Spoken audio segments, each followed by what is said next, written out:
Гаремы Османской империи – это закрытое место, где, по мнению европейцев, были лишь непристойности. Райское место для мужчин, где женщины, как птички, порхают вокруг своего господина.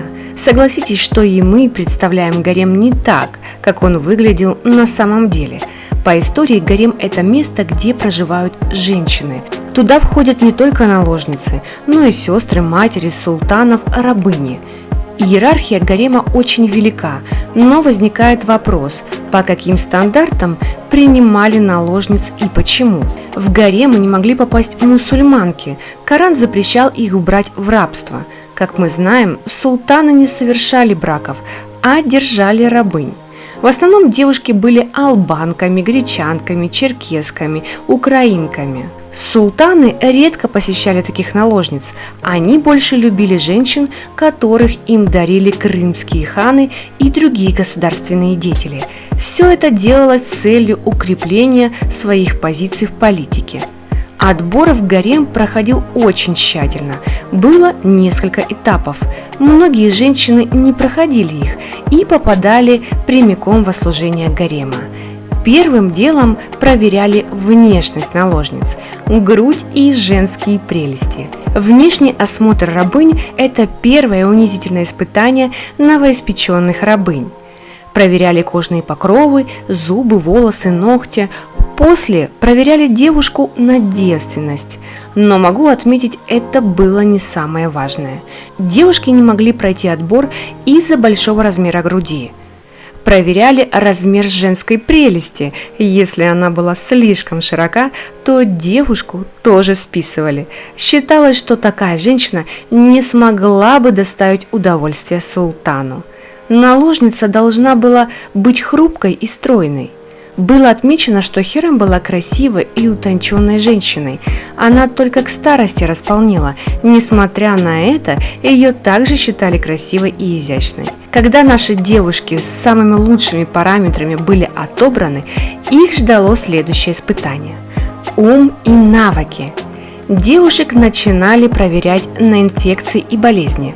Самое страшное – это заразить правителя инфекционной болезнью. Поэтому на наложниц сажали вшей.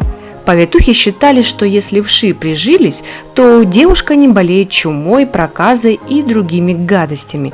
Именно вши не жили на больном теле.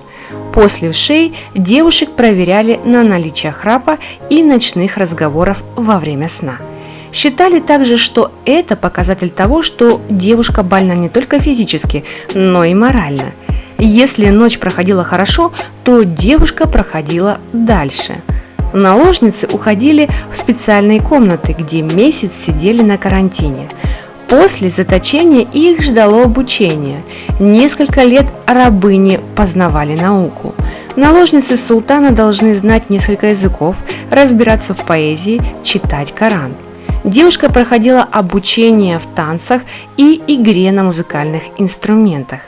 Время смотрин. Султаны любили расслабиться и устроить вечерние посиделки, точнее смотрины. На это мероприятие Валиде отбирала самых красивых и здоровых рабынь. Начинались танцы, и если девушка нравилась султану, он ей кидал свой платок. Это знак того, что правитель ждет ее к себе сегодня ночью. Смотрины заканчивались, и девушку отводили в хамам, баню.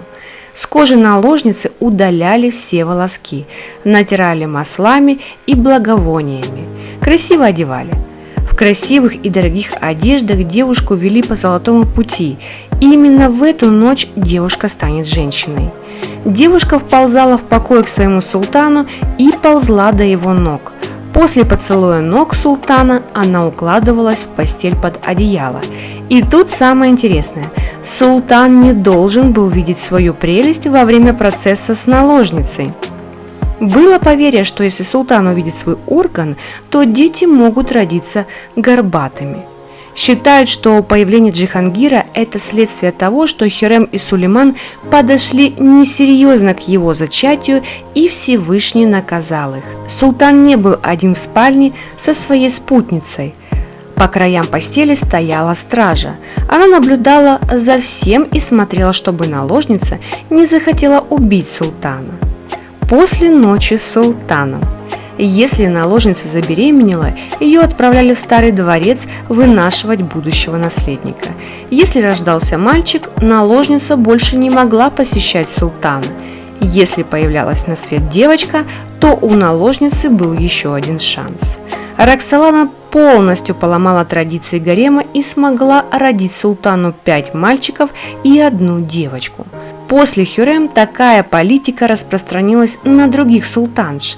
Этот закон уже утратил свою силу.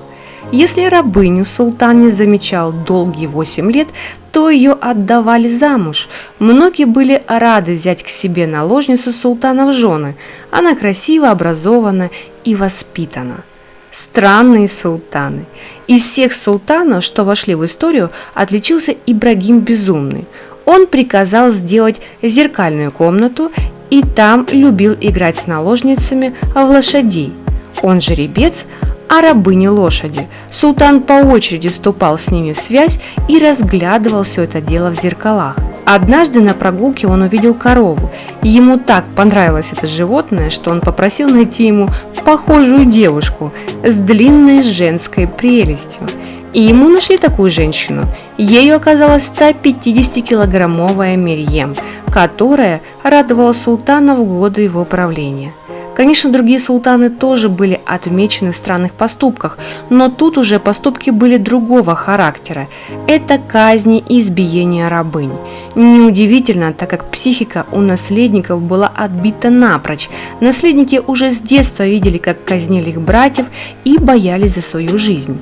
Вскоре в гаремы стали попадать и мусульманки. Свадьбы султанов стали обычным делом, и с рабством пришел конец. Ну, как, впрочем, и с самой Османской империей и гаремами.